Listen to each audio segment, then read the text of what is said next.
Hey man, welcome to. You'll probably agree. Now, I looked up the amount of times they said "man" in an American movie. By the way, today, and Is it it's more than the amount of times Joe Pesci said "f" or just the "f bomb" in Casino? Because that, that's that's that's kind of the gauge.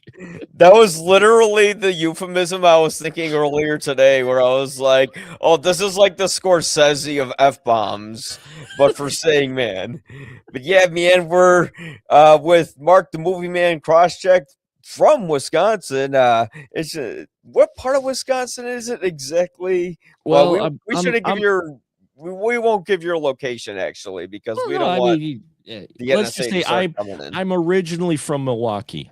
Yeah. So I am a born and raised Wisconsinite, and I love my state. So, and over the last 15, well, 13 years now, almost 14, I've been covering indie films a lot, and a lot of it comes from Midwest and especially Wisconsin. So yeah, I'm a big supporter of Wisco indie film, especially horror, but just in Yeah. general.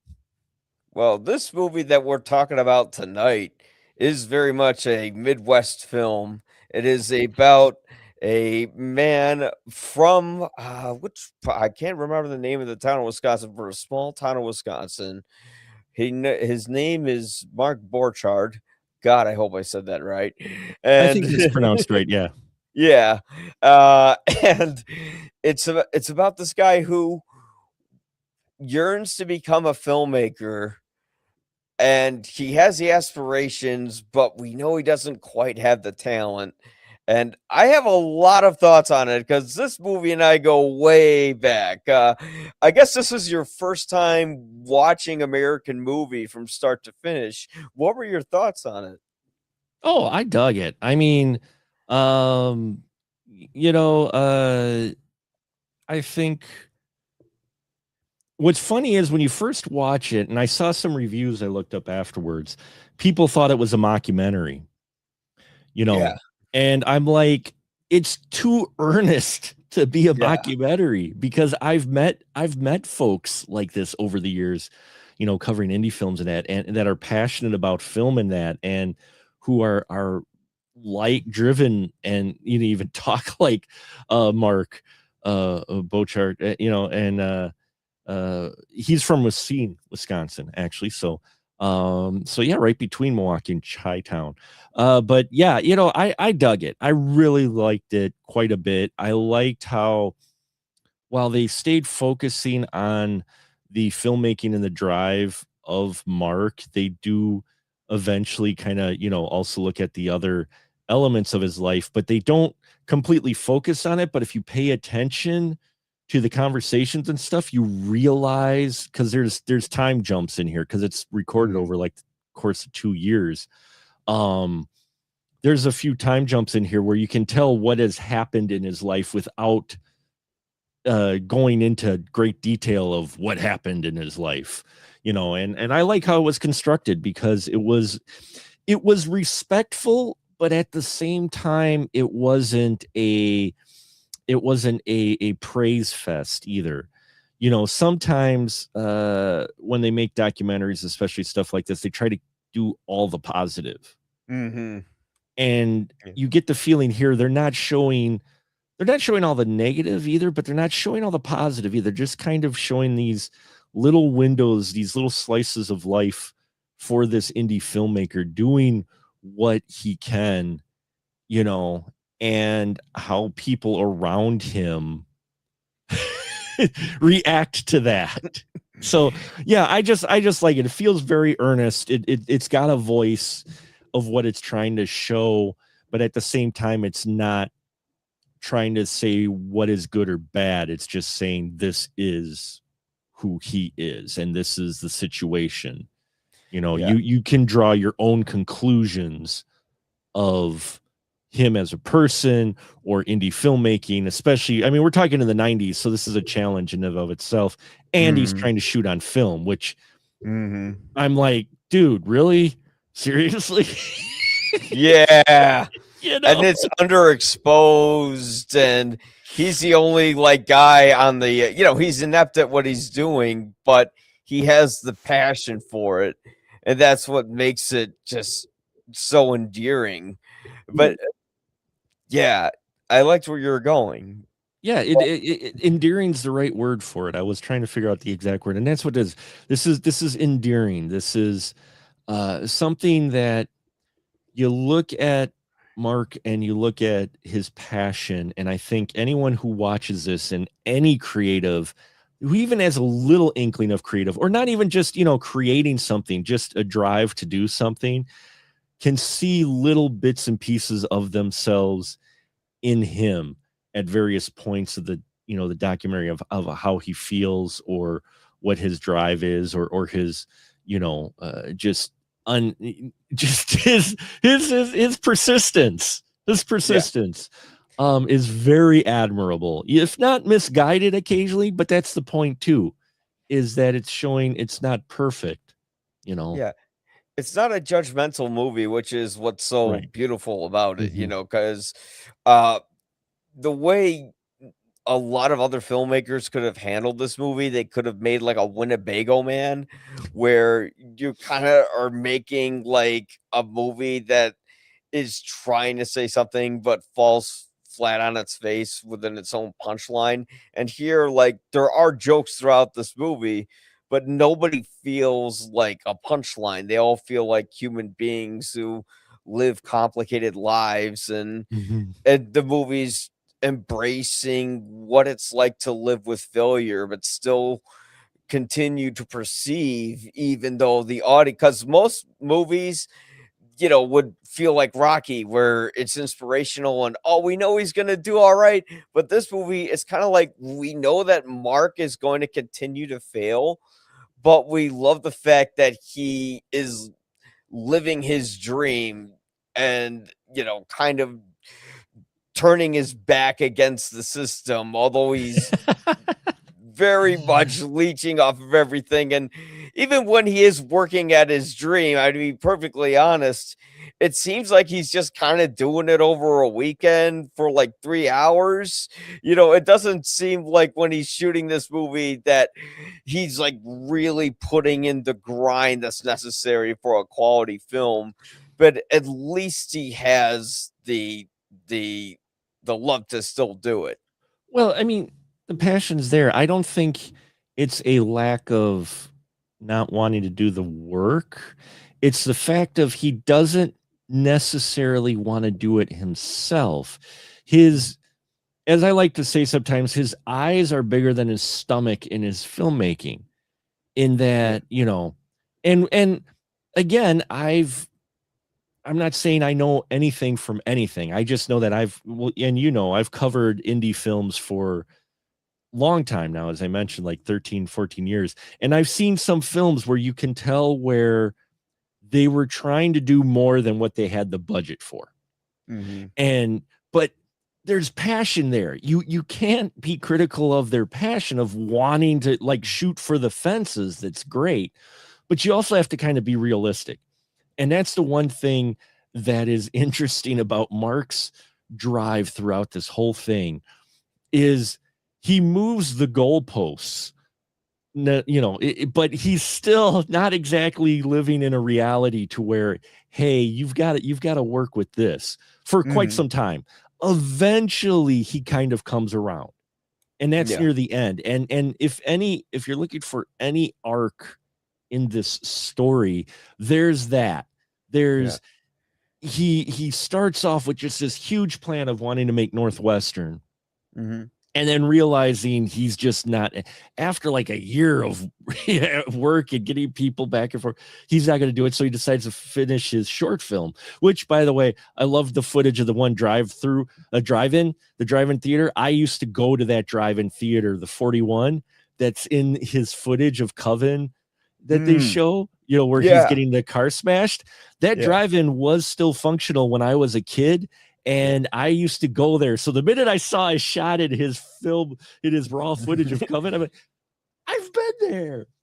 So, It's pronounced Coven, but Coven, no. excuse me, Coven, Yeah. Coven. But It's funny. I actually I didn't realize this until I watched the movie today. I know.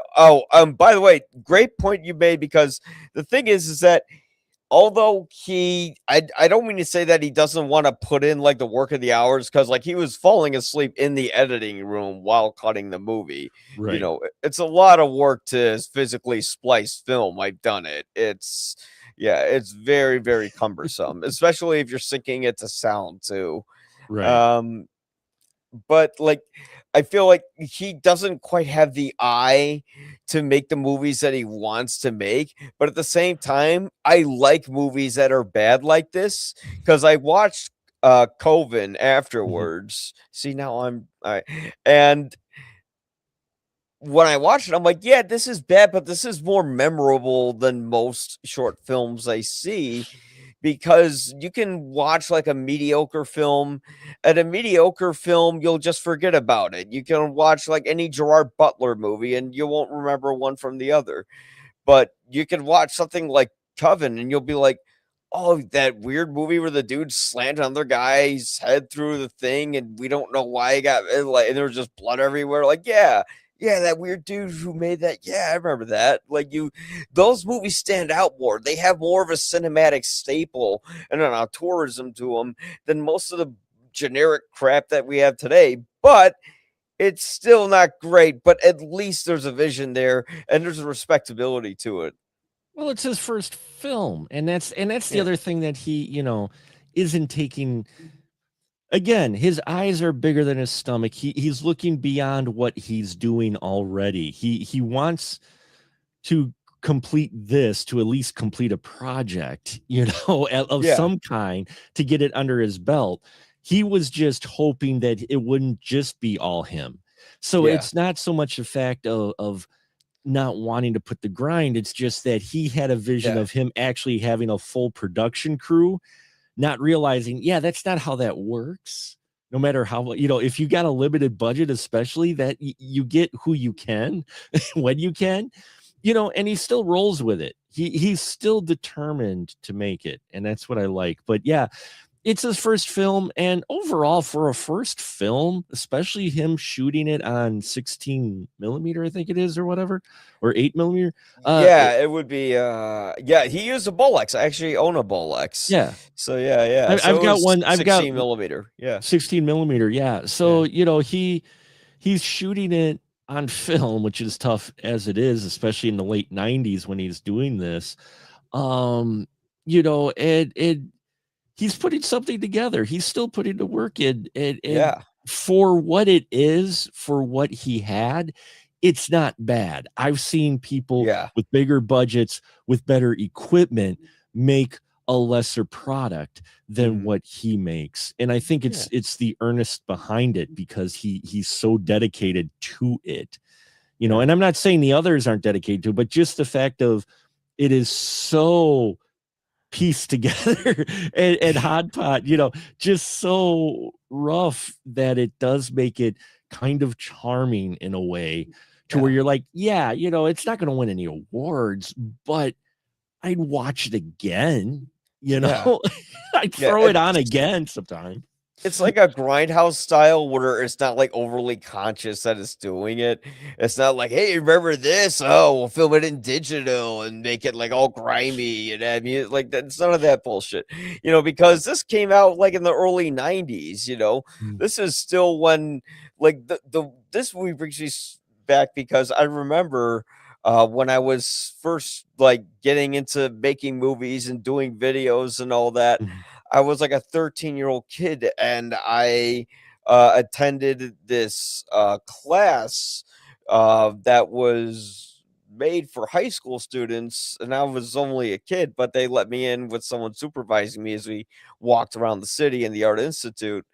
And I remember in that class, we watched American Movie. And yeah, I probably was too young to understand that movie back then. But the older I got and the more I saw it, I was like, wow. But the more I respect it, and it's kind of become like a cult movie because you root for this character, although he's not the typical character you'd want to root for. He's an alcoholic. He can't pay for child support. He lives with his parents, and he's 30 years old. And I think the one time we see him with his ex-girlfriend, he's like swearing at her Well, they're in front fighting. of the They're fighting because she came up on him for some situation. Because yeah, yeah, and they have 3 kids together.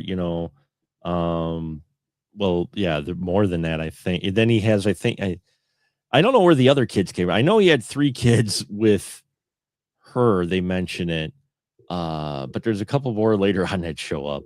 yeah. There are one more that shows up. So it's interesting. They don't go, and that's the thing is that's the other thing I appreciate is that they really focus on all the filmmaking aspects of Mark's life more so Mhm. than his personal stuff. It's Yeah, just his personal stuff bleeds into his filmmaking stuff because yeah, it's so intertwined because he keeps reaching out to folks he knows and everything to do the film. So yeah, it's inevitable that some of that comes through, but they still don't focus on it. And I like that as well. They kept it to him trying to make his movie. They weren't trying to mhm. necessarily explore his life itself, Yeah. you know. They only they show bits and pieces of it. Well, no, it is a big central part of the movie, but it's going with the theme of this is the American dream. This Right. is about someone who keeps believing that one day they will either make it to the top or they'll make it somewhere Mhm. where everything will pay off.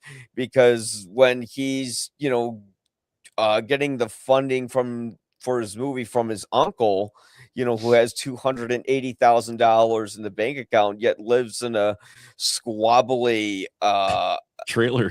trailer. Yeah, it's like we're like, okay, he's exploiting this guy, but at the same time, he loves him, and we don't want to root for this character, but at the same time, we kind of do because he is the struggling American who thinks that despite all this crap that he lives in, he'll one day succeed. And ironically, probably after this film, he found a little bit of success. Although, if you look at his filmography and what he's done afterwards, it's been a lot of incomplete projects and stuff like that. He did, I think, make a documentary about UFO sightings or Mm. something like that. Yeah, No, which I I have can to check see out. that. So, Yeah, I mean, and it's one of those things where uh the characters around him too are so interesting. Like his yeah, oh, one yeah, friend, the Mike. one, and the humor is worked in here, but the humor is natural. Yeah, They aren't like trying to cut it for punchline for the most part. no. It's a little bit when you get to his uncle and them trying to record some ADR with his uncle. Oh, Uh, I love but that part though. but when they're This doing shit's for the birds. but when he's doing a conversation about his buddy, Mike, is it Mike? Yeah, Mike Shank.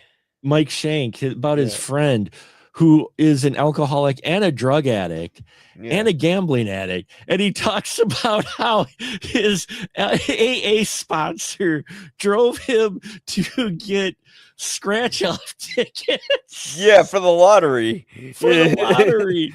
And he was happy. He's like, I won $5. He went against his sponsor for the lottery by getting his AA sponsor to buy tickets for and it's just natural conversation, but you listen to it, you realize, oh my god, that's hilarious, because it's real. This isn't Yeah. like a setup or scripted line. He's literally just talking about his buddy Mike. Yeah. Eh, Yeah. And the stories he had too are unbelievable. Like he was passed out in the hospital when he took another drop of acid. And then and then if you watch Coven, or now I'm gonna call it that now and to respect the Coven, yeah, filmmaker. there you go. Yeah. But when you watch Coven, because I found it on YouTube, it was like there's some VHS transfer Sure. and and like one of you have more scenes where Mike's just talking about like all the drugs he's done, and that's his whole character. So, like, even in that movie, he's just that character, but he's also the sweetest person in the movie. There's something very lovable about Oh him. yeah. He's kinda like a fucked up teddy bear, He's we a like him hot very dog much. teddy bear. Yeah, that's exactly the thought I had, is that he's just Yeah. this fucked up teddy bear. And then yeah, then his other friends too aren't exactly the greatest, but they stick with him. He keeps getting the one actor to come back over the course of like 3 years, the Yeah. stage actor to perform, an Yeah. older gentleman. I forgot which person it was, but he was like, just like, yeah, we've been doing this for 3 years now. Yeah. And it's the same, like, well, and it was a 36-minute movie shot on film, so that does take a It's a bit. 36 Yeah. minute. Yeah, I was gonna say, I mean, It was that's just hard. It's hard to shoot on film, especially then, but yeah. They coulda used some lights, but even then, they like, maybe go to a Home Depot and get some for, like, $20 and yeah. then just bounce them off of whiteboards, but I yeah. and I think this film, not just us talking about it, but it's a film that makes the indie films, makers, they've seen it. Many of them have over the Mhm. years, and that is because, and well, you have, I know, and I've have had the pleasure and honor, and the interesting work that goes behind the scenes of indie filmmaking. Mhm. And he runs into all of those challenges that indie filmmakers run into. Not Mhm. necessarily that shooting on film, but still that they run to, trying to find extras and trying to get a Mhm. schedule together to shoot people on a specific day when you need certain shots, and then Mhm. trying to get other people to be in the shot, in your role for you when someone Yeah, and they bails don't on show up? you and Oh, they I've don't had that happen all the time where they don't show up, it, yeah. they don't show up on the shoot, and then you're like, well, what do I, what are you gonna do? He runs into all that. Or I Yeah. loved when he was recording audio for his tracks, and Yeah. he's trying to record the glass shattering, and all of a sudden a plane's coming over, and he's like, what the fuck's that? He like covers his mic. He's like, where's it coming from? And I'm like, yup, I've seen audio guys do that, uh Especially when they ruin a take because you got a beautiful take and then, oh, plane. Yeah. car, plane, Yeah. yeah. Mhm. Your voices outside, you're like, yeah, crap. Yeah. uh Yeah, most beautiful scene, "Take out the fucking garbage" in the background or something. God, yeah. So, I mean, I think if anything, that's what appealed to me while watching this full thing, was the fact of, I've been on a couple of sets for a couple of shorts, uh had that privilege, and learned just a lot of the behind the scenes stuff, but also talking to filmmakers and such, indie filmmakers. Nearly everything that Mark runs into is something one of them at some point has run into at least a Mhm. couple of times, Yeah. so that's where it felt earnest, is that, yeah, if you really want to see what it's like for someone to try to put together an indie film, even a short, you Yeah. know this is a primer right here. This will give you a prime example of that, because like them trying to shoot like them trying to shoot the scene where he puts the guy's head through the cabinet Oh, door. yeah, no, And did they have to reshoot it? They didn't. He was like, "That's the first thing I hoped, is that they didn't have to reshoot it." And then that's the ending of the film in the real movie, and I'm like, "Wait a minute, so the ending of the film, they just showed me early on in this movie?" Okay. But, but yeah. yeah, that was hilarious I know, and watching. he kinda looked like that actor. The funniest thing is he kinda looked like an actor you would see in, like, a 1980s, 90s dad, like, sitcom, like, "Oh, hi there, kids. How you doing?" And just imagine that guy's head just getting fucking shoved, uh, through a cabinet and then just bleeding profusely. What I found interesting too is them trying to put together the film for his premiere, his showing, Yeah. and what's interesting is there's parts of this film where Mark's talking about his plans, and Yeah. everyone and the filmmakers who are shooting this just let it sit. But anyone in the audience is paying attention, going, "Yeah, that's not gonna work for you, dude." When he's talking about, Yeah. "Oh yeah, we only got to sell 3,000 units of COVID at Yeah. $14.99 a piece," and I'm like sitting here going, even in the '90s, Yeah. you're not going to get 3,000 people to buy a short film on, digital disc or whatever for $14.99. That's just, you're not going to make your Yeah. money, dude. They weren't gonna Um, make, yeah, I wonder, because I'm like, that movie was very successful, but I don't know if it was successful enough where they could sell 3,000 VHS tapes, because back then, VHS, that's how you would get your movies. oh yeah. It I mean, you'd wasn't, still, even yeah. in the mid '90s, I mean, even though with the rise of DVD, you Yeah. still had VHS being your main bread and butter as far as being distributed in that. Yeah, this Um, is '99 this came out, so, oh this man, what came are out you, in yeah, '99, but he filmed it over the course of like, the '95 to yeah, but, '97 is when ah, they shot it. Um, but yeah, him thinking that, unless it was a DVD and he had extras or something, but DVD authoring was expensive back then. So yeah, yeah, it was shorts. It would have been on VHS, would have been the more efficient way. But I don't think, maybe by now it would have sold 3,000 copies, but I don't think yeah, there's just not a way, and that's the one thing with it is his promising of a profit with his first film, and that's going to be tough for anyone. I mean, there's lots of stories out there and examples of folks who tried to do Indiegogo and GoFundMe and all of those mm, types of different types of fundraising programs. yeah, And in order to do those successfully, you almost need someone dedicated just to do that, because that's the mhm, grind. Getting that mhm, money is the grind, mhm, you know, and you see that a bit here. The thing is that kept sitting in my mind is, I'm like, dude, if you just would have shot it on VHS, yeah, you know what I mean? I'm sitting there going, I know you want to do film. You actually want to yeah, do film. But at the same time, I'm like, dude, you're an indie filmmaker in the mid to late '90s, shot on video. Go shot on video, yeah. because it's going to be so much cheaper than film. Yeah, I think around that time, I didn't shoot on, yeah, around that time I shot on film at that same time. It Mhm. doesn't cost too much, although I think at one point he had like a super 16 millimeter Yeah. camera. And I'm just like, wait a minute. He did one shot on a Bolex, which is 16 millimeter.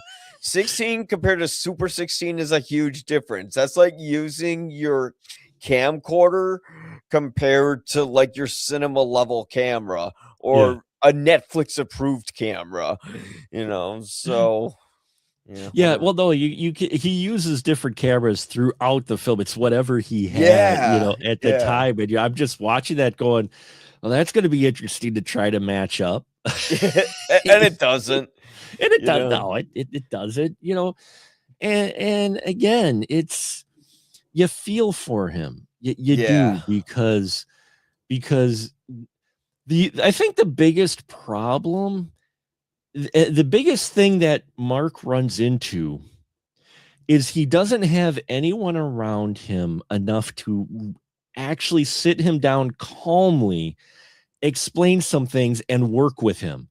This Yeah. is his project, but everybody's kind of doing it because they like Mark, not necessarily that they want to do it. Yeah. Not that they, no one around him seems to have actual interest in the film itself and what he's trying to make, so much as an interest in him and helping him out with his dream and his project, but Yeah. not necessarily believing in the project himself. And there's a difference, and he needed someone to rein him in, and he Yeah. doesn't get that throughout the entire film. Now, would he listen to that person?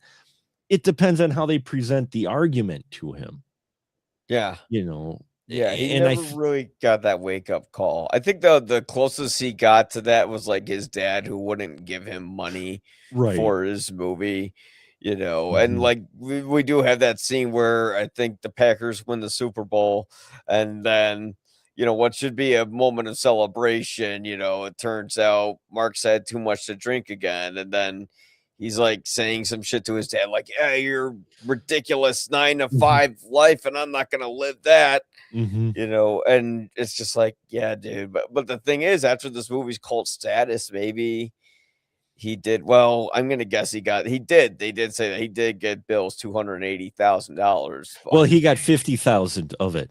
Bill oh, eesh. at the end of it, Bill left. They say in a Chiron, excuse me, at the end, the screen, it says Bill unfortunately passes away just near the end of the movie. Yeah. Um, and he did leave him $50,000 to try to finish Northwestern. Oh, that was it. Yeah. So who What knows? I love about this too is we never really learned what Northwestern is. And it never got finished. And it never got finished. We never really learned what that movie was. We know COVID, but Yeah. we never really learned about what Northwestern is. They don't really go over that. Just that he couldn't finish the film that he wanted to make, and it's like, Yeah, and the funniest thing is that like they try to explain the difference in the movie at one point. They're like, "Well, COVID is much more blood and gore, where yeah, Northwestern is much more personal." But then I watched Coven, whatever, yeah, tomato afterwards, and the movie is about a guy who's an alcoholic whose AA members end up trying to kill him because it turns out that Alcoholics Anonymous are a bunch of demons. So it's like, and it's starring Mark himself. So yes, it's like, I think that's just pretty personal. I just think they had to ask the actor like what he thought of the movie. He just came up with some bullshit answer like, well, that one's personal, and this one's blood and gore. Okay, thanks, guys. well, so it's funny to see the difference between it, you know. But at the end of the day, when you look at the way the film goes, he completed a film. He You know, did. even if it's not necessarily a great film or a good film, he completed something from start to finish finally, and you Yeah, feel for him. You feel actually good for him that he got it done, he got the and premiere and he got it everything. in Yeah, front of people, you know. And yeah, that's more than a lot of folks who want to make films or make anything, write a book, yeah, paint. That's more than many folks ever get past, because they eventually give up. And yeah, that's one of the spirit, and I think that's the appealing thing for this film, is that as frustrated and all his vices and everything, he is determined to yeah, make this short film done. yeah. And that's You know, exactly the point, is that he's living his dreams and he's doing his film, and he does have the determination and the drive to do it, which makes us want him to finish it in the end, good or bad. Most people don't even get past that point. right? Most people just go, well, now I got the bills. Oh, the in-laws are coming over. And then just life becomes life, and then you can't finish the things that you want to. This guy, yeah, he's 30. He's living with his parents. He's gotten, his kids are probably going to be estranged from him. Oh, well, not exactly. Like, No, there's his that kids sweet are little around. They scene did it. They did where a I good got job of ADR wrong for my whole life, and I didn't know that until today. Yeah. what? Additional dialogue recording. That's what I Ah, thought it meant my whole life. But I actually stand corrected. It actually stands for automated dialogue replacement. Well, ah. yeah, I never knew that. So for my whole Everybody just life, uses ADR at this point. No one, I think, actually says it fully out. yeah. So it's just ADR. Um, but yeah, I mean, that's the thing though too, is they show that, and he admits it, he genuinely wants to try to be a dad to his kids. Yeah, We see him around his kids, and for the most part, the kids seem welcoming to him. They aren't rejecting him or anything. They seem to be having yeah, fun with dad and understanding, even when yeah, they're in the edit bay and he's got them with their, you know, he's trying to do the film and spend time with them. And while you're like, dude, I know your attention's split and all, but the kids are rolling with it, yeah, so I mean, they show that he's trying. I'm not saying yeah. he's doing the best effort, but he's genuinely trying to do that balance. Yeah. I think And that's why the movie's so relatable because in the end, people in general are just trying. mhm, We all have our dreams. There's a wonderful line from, I think it was like his ex-girlfriend or something like that in the movie, where she said, everybody has their dreams, but, we don't accomplish it, but we just move on or right. something like that. She said something like that. She like encompassed the whole movie. When I find the exact quote, I'll pull it up. But it was like that's the whole point of the movie is that we have our dreams and some of us move on, some of us don't. And for those who don't, though I know lots of people who are indie artists who, are working the art life Mhm, and God bless them for it because they're doing what they're passionate about even if they know it's not going to be a mega success. mhm. At least they're doing something, you know.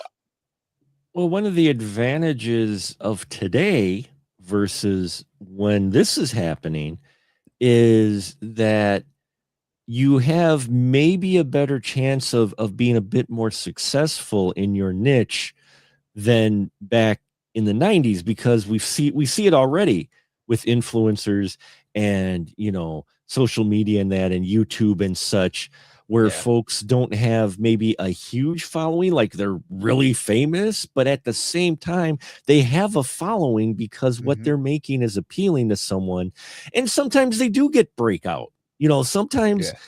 just the right person runs across just the right project of theirs, and suddenly they get an opportunity, you Yeah. know and it makes me wonder, if you shifted this and you had, how Mark, say, would have grown up in the aughts versus, in the 80s, like myself, source, you know what he would have used to his advantage for his project.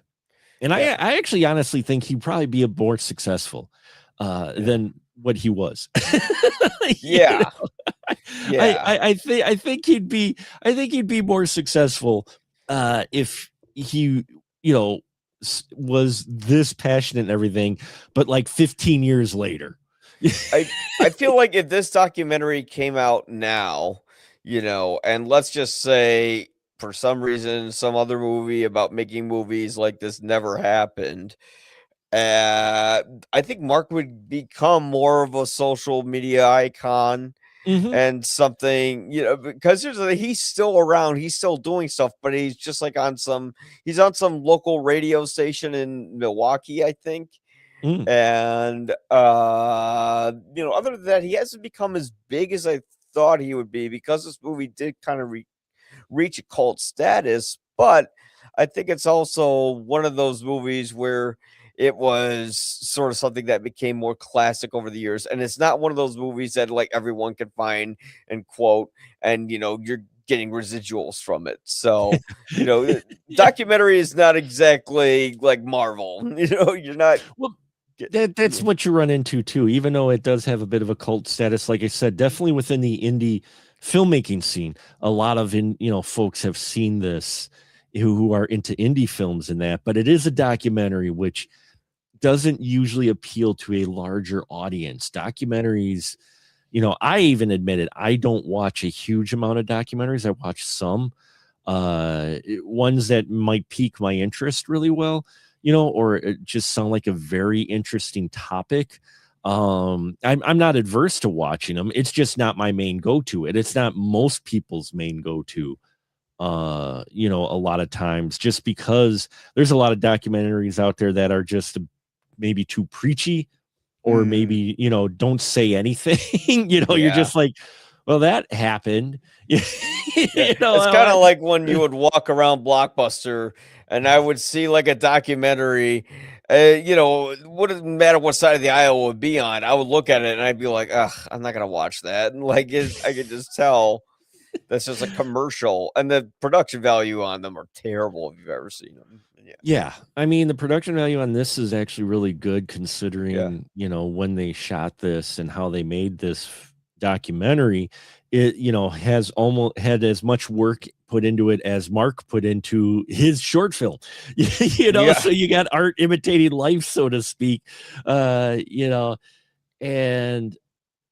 that I find fascinating too. But yeah, documentaries are tough in general to sell to people, because especially if it's not a topic you're interested in or piques your interest, you're not going to watch it. I mean, you aren't. It's definitely a niche group, yeah, and like you said, not a lot of some of them are just people who thought they could just shoot something yeah, and not tell a story with it. They just shoot a bunch of footage. Sometimes, yeah, yeah, the footage will tell its own story, but you do still have to kind of shape it and craft it to mhm, something. And I've seen a couple documentaries in that to where you're at the end of it and you're going, oh, okay. yeah. That was kind of cool to see some of that, but at the same time, you're like, And okay. also, this is 3 years of footage that they're Yeah. narrowing down to an hour, 20 some minutes of footage, like, that so imagine going through those thousands, maybe Oh millions yeah. of feet of Thousands of film. hours, thousands of hours of footage, and especially because it looks like they shot this on film too, so they Oh, had they to go did, yeah.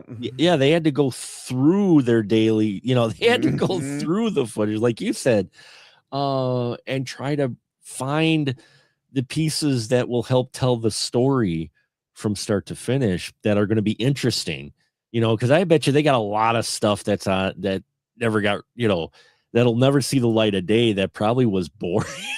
Oh, or I'm gonna say, like, really problematic about or Mark that we really know pro he or really problematic. Yeah. I mean, yeah, and that's what I give respect for to the documentary folks who put this together, Chris Smith, for crafting this in such a way to where you could easily see this go south yeah, and take a turn to where it doesn't put anybody, it event distract the focus pretty quickly from what it's about.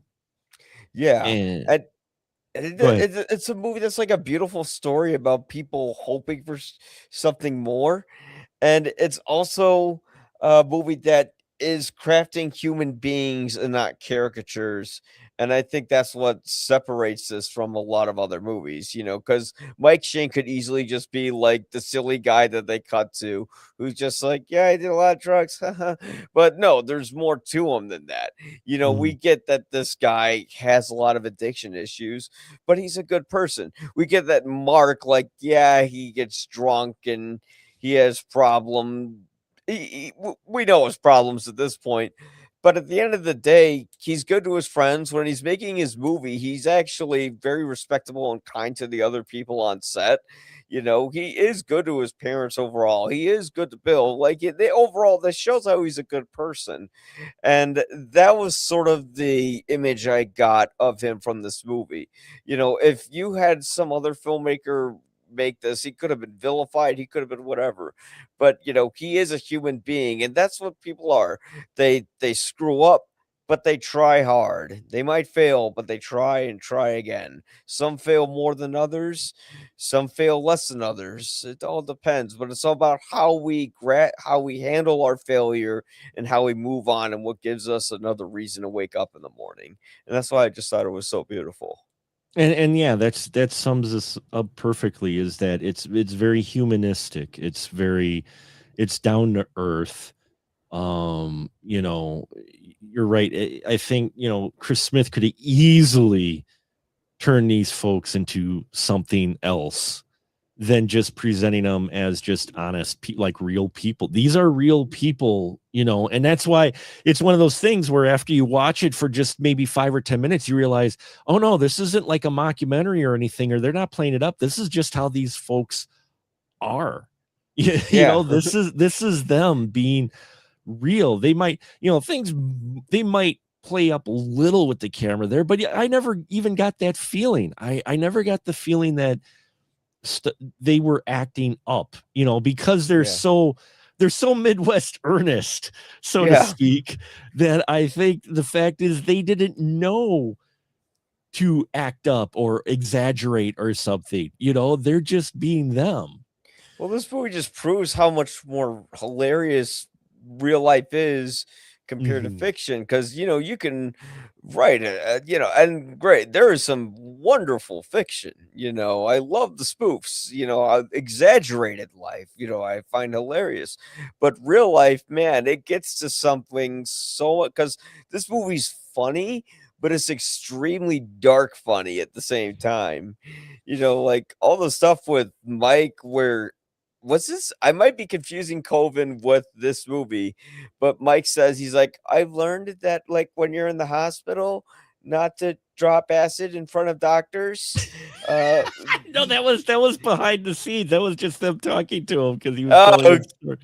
yeah, yeah. It was just telling his story about the time he was at the doctor's after he dropped acid, and then his mom Yeah. came in with his bag full of acid, and, Yeah. and she flushed it down the toilet. He Oh, was very sad about that because yeah. you know, and He's that's the so thing is, sweet. this is it's a bittersweet tragedy of Yeah, sorts. You know, not complete because Mark does complete his short film. yeah, Uh, you know, works and all, it does get completed, and you get this feeling like he is kind of satisfied how it turned out, but not exactly. But at the same time, you know, he's definitely got a mixed bag of emotions towards Coven, yeah, to where at one point he just wants to get it finished. He just yeah. he's done. He wants to get it finished. He loves the project he wants, but he needs it out of his life, Yeah. basically. And that's the artistic process, It's kind of like a lot of filmmakers, like ones who move on to other projects. It's almost like a divorce, like when they're done with the Mhm. film, when they're done with like the PR and the awards, and like when they finish the movie, it just feels like you're just going through one like arduous process after another to promote it, when really you just want to move on to the next story because you're so bored with that one at that point. It, it's like indie filmmaker I talked to, Corey Udler. I always come back to his quote when he Yeah. finished a film. He released it, and he goes, "Once it gets released, once it's out there in the festivals, it's no longer my film.